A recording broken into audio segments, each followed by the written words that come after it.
네, 안녕하세요. 정원수학의 최정원 선생님입니다. 오늘은 이제 새해 맞이 이제 계획을 세우는 데 있어서 꼭 고려해야 될 세 가지 요소에 대해서 말씀드리고자 합니다. 여러분들이 이제 새해를 맞이해서 아마 계획들을 많이 세우실 텐데요. 특히 이제 뭐 고등학교 2학년 올라가던가 고등학교 3학년 올라가는 학생들은 이제 대학교 입시랑 특히 관련이 있기 때문에 아마 계획을 열심히 세울 거라고 생각이 들어요.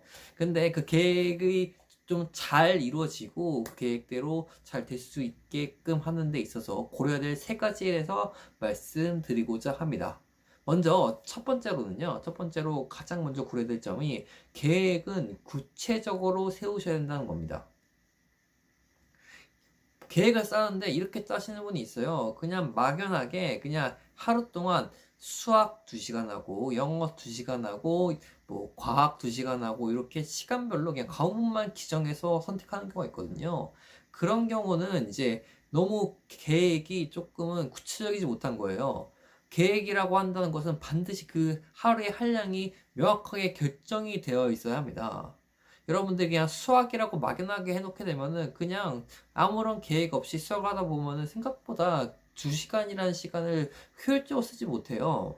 어떤 느낌이라고 생각하면 되냐면요. 여러분들에게 달리기를 해보라 라고 하는 건데 그냥 막연하게 2시간 동안 달려봐 이렇게 얘기하는 거랑 그리고 달리기에 어떤 이제 뭐 키로수를 정해놔서 그 키로수를 이 시간대로 도달해라 라고 한다고 한다면은 이제 앞에 막연하게 달리기 하는 것보다 어떤 목표가 있어서 달리기 하는 게 훨씬 더 효과적이거든요. 훨씬 더 많은 일을 할 수 있게 돼요. 그래서 여러분들이 막연한 계획 같은 경우에는 어떤 목적지가 없는 공부가 되기 때문에 여러분들이 어떤 공부의 끝맺음도 명확하지 못하고요. 그러니까 꼭 구체적으로 수학은 이제 수학을 한다는 까지 좋으니까 수학을 뭐 몇 쪽부터 몇 쪽까지 풀겠다 이런 식으로 구체적으로 계획을 세우길 바라겠습니다.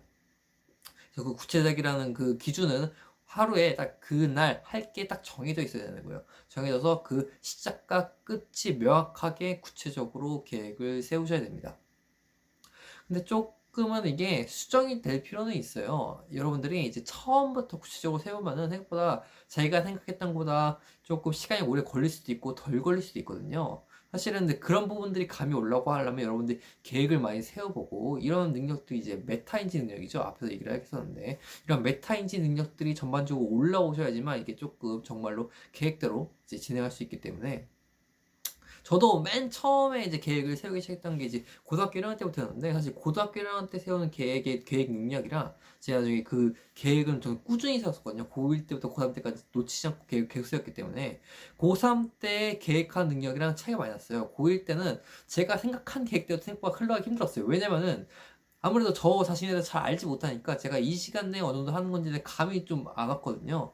그래서 여러분들이 계획을 세우다 보면은 나중에 제가 고3이 돼서는 이제 계획을 이렇게 세우다 보니까 좀 요령이 생겼을 거 아니에요. 제가 이 시간 정도면 이 양을 할 수 있겠다는 어떤 그게 좀 거의 비슷하게 맞아 떨어졌거든요. 그래서 여러분도 계획을 세우면서 구체적으로 세우긴 세우는데 그게 조금 감이 안 오니까 계획을 세워가면서 조금은 수정할 수 있도록 어쨌든 계획은 구체적으로 세워야 된다 라는 거 유념을 해주시고요.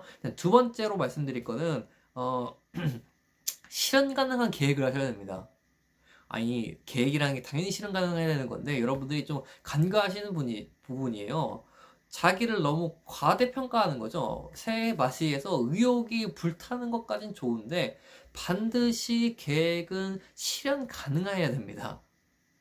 이게 어찌 보면 당연한 얘기이기도 한데 여러분들이 이런 부분들을 너무 쉽게 생각을 하는 거예요. 자기가 새해 맞이해서 너무 의욕이 불타서 뭐 자기 수학 하루에 4시간씩 하겠다. 또는 양을 엄청나게 많이 하는 거죠. 그렇게 되면 어떤 일이 발생되겠어요? 여러분들이 그거를 하루 이틀 정도는 지킬 수 있겠지만은 하루 이틀 지나고 나서 지치게 되는 게 되는 거예요.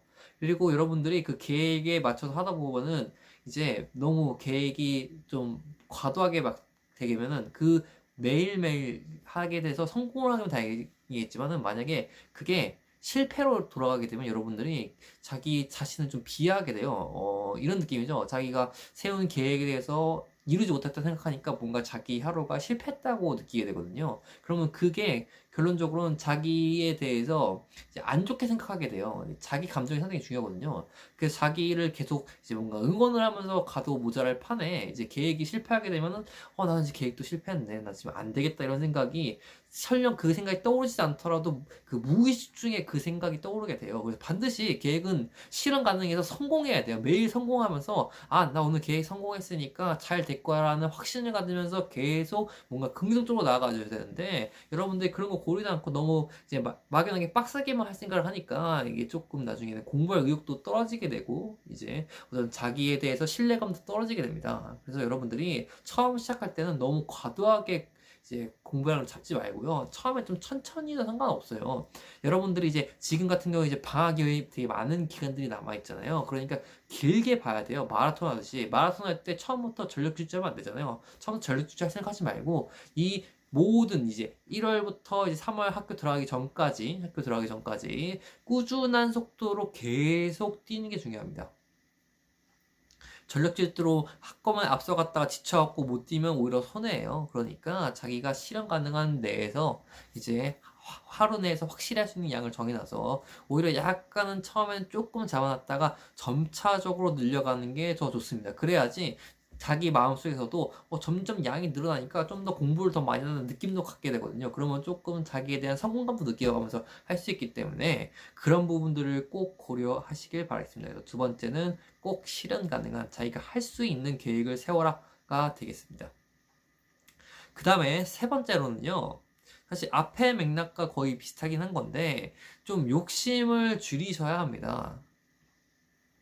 그러니까 계획을 세우는데 여러분들이 계획을 세운다고 한다면은 제가 이제 수학을 가르치는 입장이니까 수학을 예를 들어 볼게요. 수학을 방학 기간 때 하는데 방학 기간 동안에 뭐 기본 문제, 기초 문제집부터 해서 기본 문제집, 뭐 심화 문제집까지 방학 동안에 다 끝내겠다라고 생각하는 것 좋습니다. 그런데 사실 거의 실현 불가능해요. 심화 문제까지 푸는 거는 거의 불가능하거든요. 여러분들이 조금 욕심을 버리셔야 돼요. 수학을 접근하는 데 있어서 수학이든 간에 어떤 다른 과목이든 간에 여러분들이 생각해야 되는 거는 지금 당장 이 문제 한 문제 한 문제 푸는 게 중요한 게 아니라 정확하게 아는 게 중요합니다. 그래서 여러분들이 욕심을 좀 버리고 딱 한 권 하셔도 상관없거든요. 수학이든 어떤 다른 과목이든 딱 한 권만 하셔도 상관이 없으니까 그 한 권을 완벽하게 마스터하겠다 욕심 좀 내려놓고 뭐 여러 권 할 생각 하지 말고 딱 한 권만큼은 내가 진짜 언제든지 물어보더라도 여기서 설명을 언제든지 할 수 있고 언제든지 이 한 권에 대해서는 확실하게 마스터하겠다 마음으로 욕심을 비우고 어떤 정확하게 하는 연습을 하는 게 정말 중요합니다. 그래서 여러분들 계획을 세우는 데 있어서 좀 양을 좀 줄이시고 양을 줄이고 그 양을 줄인 거 내에서는 내가 정말 명확하게 이 그 양을 줄인 그 부분 어떤 책 한 권 한다고 하는 그 책 한 권만큼 내가 어느 누가 와도 내가 이 책 한 권만큼은 제대로 한다는 느낌으로 이제 공부를 하시는 게 좋습니다.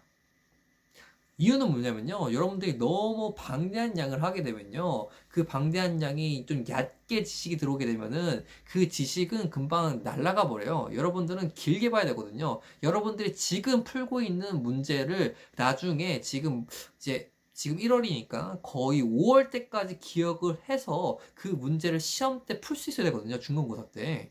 그런데 만약에 얕게 그냥 반복하는 형식으로 한다고 한다면은 그게 기억에 남지 않아요.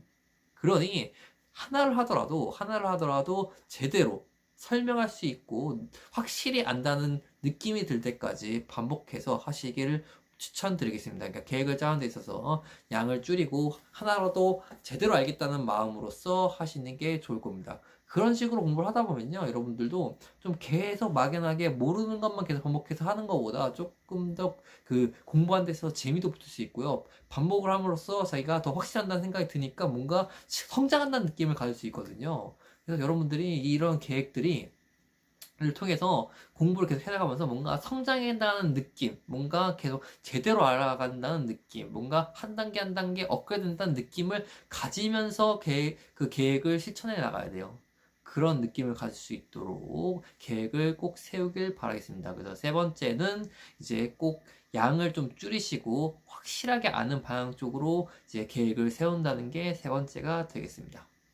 그래서 선생님이 여기까지 얘기하도록 하고 그리고 계획을 꼭 성공적으로 잘 짜서 이번 방학 때 있게끔 이제 다른 학생들을 역전할 수 있는 어떤 발판이 될 수 있게끔 방학을 잘 이제 보내시길 바라겠습니다. 네, 이상 여기까지 하겠습니다.